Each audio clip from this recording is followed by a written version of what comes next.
Hello all, welcome to One Pitch Catch. It just few hours to go before the Asia Cup starts. The first match is Afghanistan versus Hong Kong. Tomorrow is India versus UAE. Um, the groups are kind of interestingly split as expected. There's always going to be India and Pakistan together in the league stage, so that there's one guaranteed match. And then you also have Oman and UAE as part of Group A. Group B seems a pretty tough group: Afghanistan, Bangladesh, Hong Kong, and Sri Lanka. It's a I think the same format was used for the previous iteration as well, probably the T20 iteration, where the top two that emerge from each of these two groups, they play a super fours. So that's basically six matches. And then the top two after the super four stage basically play in the final. The finals are the 28th. So that's the way the groups are structured.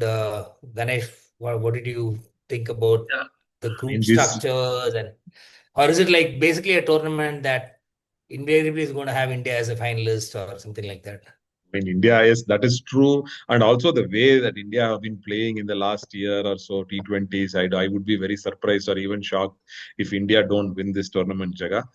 That is one thing, but also the groups. I mean, you're more or less you predict. I mean, of course, Group B is a little tough between Afghanistan, Bangladesh, and Sri Lanka, I would say. But I think you can make this a little more interesting. I think that by adding Australia and New Zealand and calling it an Australasia Cup. Oh, Imagine, imagine. I mean, adding Australia to one group and New Zealand to the other group. I think makes it even more tougher. And the fights and the teams fight it out a lot. You don't even have to go to a super fours or super sixes or whatever it is. You can just pick one A1 versus B2 and right. A2 versus B1 as semi-finalists. So that way, what happens is the lower teams, the Hong Kongs, the Omans, get to play bigger teams a little more exposure. I mean, not Yeah, that they're one going to extra beat, match, right? yeah, not that they're going to beat Australia or New Zealand, even in this case with India or Pakistan. So they get to play that extra game, which is a bit of exposure. And also, even these top teams like India, Pakistan, Afghanistan, Sri Lanka, these guys also have to up their game to beat and Correct. reach Yeah, the yeah. semis. See, imagine adding an Australia, New Zealand to the India Pakistan group. So the semi-finals are not And only confirmed. two have to go through. Yes, So only you two can't have to go dilute that with the if you dilute that with super the super sixes. six, then No. Only super four or semi-final. Okay, have a super yeah, four or a semi-final. You don't make it super six and increase go on. So then there's no point. So I was just thinking an Australasia Cup would be much better, even yeah. for for both the bigger teams and also the lower teams. We get in terms of exposure and in terms of putting up a better fight. So, I mean, it is just a random thought that came to my mind. So now it is 8 teams, it is what it is. So we can go into that and discuss how the Asia Cup seems to be unfolding. Yeah, I think the first big game is actually the one that everybody's looking forward to on the 13th of September, Bangladesh versus Sri Lanka, and not India versus Pakistan, because that's the game after that. So Bangladesh Sri Lanka is pretty interesting, right? I mean, they've, they've had a lot of recent rivalry, particularly I think in the last 5, 6 years. It started off with the Nagin dance, and then there's probably like 3 or 4 seasons went by just based on that Nagin dance and the fights between the fans, the yelling of the players and things like that. And then we thought that's kind of getting settled in. And then suddenly there's Angelo Matthews getting timed out by Bangladesh in the 2023 ODI World Cup, and that has its own fallout. Bangladesh appeals. The appeal is upheld. Shakib is asked whether he wants to withdraw it. He refuses. Then Angelo gets Shakib out and he's pointing to his wrist. And then I think there's at least one or two other tournaments in which pretty much the same thing panned out, and the whole, everybody's pointing to the wrist whenever whenever Sri Lanka is doing well against Bangladesh, they're pointing. It's just getting to be a comedy circus at some point of time. And then, of course, the one after that is the reason why most tournaments happen nowadays, which is India versus Pakistan. And India versus Pakistan has been fairly skewed, I think, recently. But if you go back till 21, it's played 5, won 3 for India, lost 2 for India in the T20 internationals format. But I think the teams have changed over the last few years. Pakistan was certainly a much better T20 side, say going back a few years than now. India was not as good a T20 side then compared to now. But what do you think about these two major rivalries for the tournament? The Bangladesh Sri Lanka is a very funny rivalry these days, honestly, like you say, Jaga. I mean, I think Bangladesh initially, if you imagine like 4 5 years back, they wanted to be a big rivals to India. That's how they Yeah. started. They make fun of their posting, social media posting, and the Ah, way fans behave. And all. Then they realized they couldn't match up to India, and then they now they've gone to Sri Lanka. I feel. I mean, and it is also. I mean, these are all very interesting things that Shakib not willing to withdraw the appeal, and then. Angelo Matthews showing his wrists, all those things. Yes, it is very makes the game much more interesting. But I think Bangladesh as a team has always been found wanting in terms of cricketing achievements, so to say. Because see, for the number yeah, of that's years that they've been there, compare them with right. an Afghanistan, where the Yeah, Afghanistan have yeah. reached and where Bangladesh has reached. So, I mean, I think they should, as a players, as the board, has to think about it and and stop all this petty uh, Yeah, arguments and whatever they want to do it, and then look at where Sri Lanka has gone. I mean, Sri Lanka has also had their big downtime. Now they're coming up really well. They correct, seem correct, to have bettered their game. Afghanistan is a great example. The number of times, number of years that they have been in the international circuit and where they are. I mean, today we are talking about it could be Afghanistan and Sri Lanka making it from that group. So that is correct. that Yeah, is that should hurt Bangladesh more than right. India doing well or Sri Lanka doing well. So that is something that Bangladesh, the fans, the board, and the players would be better off looking at that. I feel, Jaga. True, got it. And I think in terms of yes. Bangladesh has probably been in three Asia Cup finals, regardless of format over the years. And but if you think about how long they've actually been and playing ODI International. cricket, it goes all the way till the mid 80s. In fact, I think in 1986 itself they were involved in probably the Asia Cup at that time. So it's been a pretty long time, like you rightly said. Afghanistan obviously is the darling child of the ICC community over the last 10 years. Their rise is just phenomenal. I mean, they made it to the was it the semifinals of the Yes, T20 World semifinals. Cup? I mean, I think they made it to the semifinals. Yes. Yeah. And they nearly, and if you go back to the 2023 ODI World Cup, if Maxwell had not played that innings, they were Ex probably going to be in the knockout stages. Yeah. So they've really Mujibur become, Rahman didn't drop that that I or should that, say. yes. Yeah. So those things, yes, they have been. I mean, they are a force to reckon with, Jaga. I mean, teams have to plan. I mean, Bangladesh is just a walkover for these bigger teams mostly, except for the odd game. Usually it's that, but Correct. Afghanistan is not like that. Very soon they have become a big opponent to fight, even for the teams like India and Australia and England. Mm. True, true. Yeah. So yeah, that's pretty much the run up to the games. What about the first India game coming up in a couple of days' time? Mm. What do you I read think about the somewhere. playing 11? There's a lot I of read somewhere. speculation on who's going to keep and things like that. I read somewhere that it's a green top, and India are confused about their combination. It's going to be a green top, but again, I think mm, uh, most likely I would think Abhishek and Gill would open. Okay. Uh, Yeah. that's a no-brainer, I think. And number three is whether they are going to play Tilak or Samson is the situation, I feel. But I think Tilak, given the way he's done at number three, I don't think he should be removed from number three. So three is, I mean, my three would be Tilak and four is Sky, obviously. And the 5, 6, 7, 8, I think they can keep rotating amongst based on the situation, left arm spinner bowling, off spinner bowling, those kind of things with Hardik, Shivam. Aksar, Shivam Dubey, and Jitesh Sharma. I mean, because if Samson is not playing, you have to play Jitesh Sharma. Yeah. That's So among these four can be 5, 6, 7, 8, so that we have the comfort of having batting till 8, and then the last three would be, I think, Bumrah, Ashdeep, and Varun. If unless they want to rest Bumrah for the non-Pakistan and non-semi games. yeah.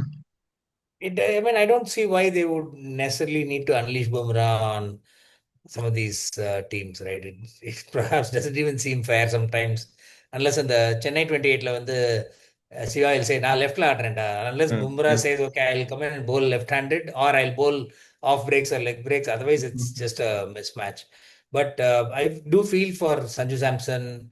I think until they announced Gill as vice captain and in the squad, he was probably going to be the first choice opener. But the moment Shubman Gill comes into the picture, and especially with Abhishek Sharma around and Jitesh Sharma, who had a pretty decent IPL as well, it becomes tough for Sanju Samson. Hopefully, he will play one or two games. And also Abhishek gives a little bit of 1 or 2 overs of spin. So Bowling that's why also. Yeah, Abhishek gets goes high in the pecking order between Samson and Abhishek. yeah, So because that's if true. Samson Yeah, is not playing, there is Jitesh who can keep. So those kind correct. of, I think Jitesh was picked as because they were not planning to play Samson. I think in the first 11. That's why Jitesh was also picked. I feel because earlier team we didn't have Jitesh the last time India played a Mm, T20. So. right. And So what about somebody like, what about, say, Rinku Singh? Do you see him fitting in at some point of time? Again, instead of who? Because Rinku is primarily a batsman, right? He doesn't bowl. So Yeah, he's got to be, Instead of Shivam Dube is ah, the only option. But Shivam Dube scores high there because he can sneak in 1 or 2 overs. yeah, correct. Yeah, I mean, though CSK don't use him much there right. in the They IPL can technically can. because of the impact player rule, he doesn't bowl. But I think he Yeah. can squeeze in 1 or 2 overs, which Rinku may not be able to. So that is where I am placing Shivam Dube in the first 11 ahead of Rinku. What And about Kuldeep, Harshit Rana? Why is he in the side? Is he why is a he in the side? We don't concussion know. replacement for somebody else, or? I don't know why he is in the team, first of all. Honestly, he's played one T20I where he was probably man of the match because he came as a concussion sub for Shivam Dube.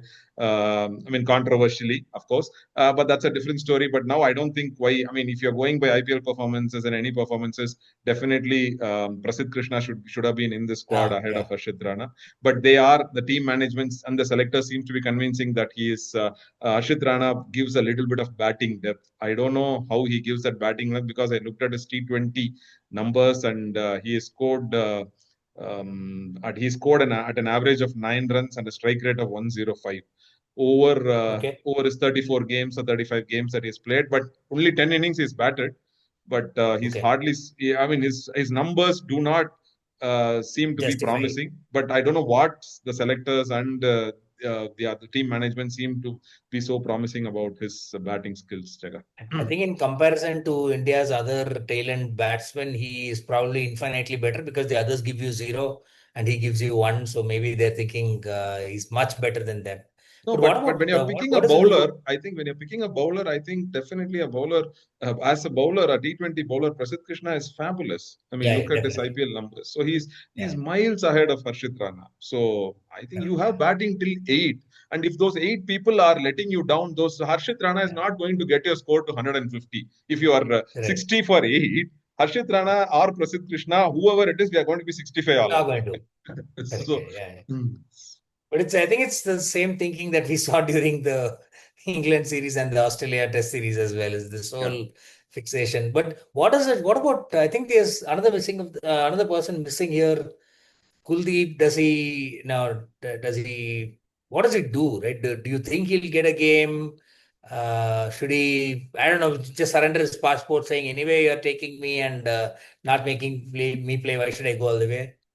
I don't know. I mean, Varun before 2 years before Kuldeep was probably would have been in the first 11. The way Varun has developed his bowling, and Yeah. after his first bad show in one of this, the first time when he was selected, he didn't do a good job. After that, his Right. second coming has been very good. So Varun becomes a certainty in the 11 definitely. So Mhm. with Varun being so good, I don't know if they are going to play two spinners. I mean, if there is a wicket which is going to assist.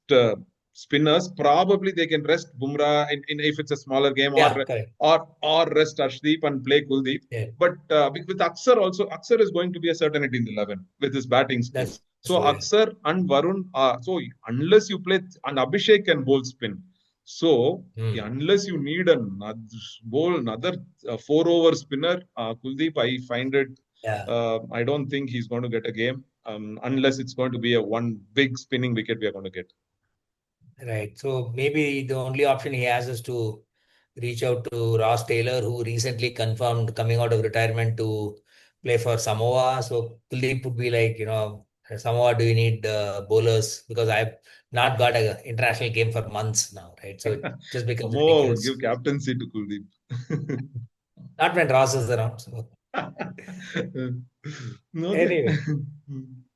Cool. So I think that's a wrap. Those are the main things that we wanted to cover. So the like I said at the start, the tournament starts today. There's games pretty much every day coming up. So yeah, hopefully it's a great series. We'll probably see some interesting performances from some of the main teams, and then you never know, right? I mean, some of these tournaments, your so-called lower ranked teams can bring some Yes, surprises. Although it definitely. seems a little unlikely with the exposure. See, particularly with the exposure that a lot of players in the other sides have had to IPL and BBL and things like that. They just have that exposure. So that makes it difficult for Oman and Hong Kong and UAE to have any impact. Exactly, true. And also, see, all this said, there could be an upset on the cards also because, I mean, Yeah, in an ODI game, a 50 over ODI game, Hong Kong once came very close to beating India. I remember that. Yeah, yeah, correct. So that was captained by Anshuman Rath, who earlier used to play for Odisha. I mean, now he's not the captain though, but he's still in the Okay. team. So they came very close to beating us in a 50 over game. So a T20 game is even more fickle. Yep. So you never know what can happen. So we look forward to a Okay. great Asia Cup coming up. Yep. Though Okay. though I said that we know more or less who the semi-finalists or Super Fours are going to be, but it's going to be an interesting tournament with one or Should two be. upset on the cards, definitely. Yeah, and it'll help us sort of start the remaining part of the season. There's a lot of other cricket coming up as well. So once again, thanks a lot for watching. Please do keep following, subscribing to the channel. Leave us your feedback and your comments. Until next time, bye. Thank you.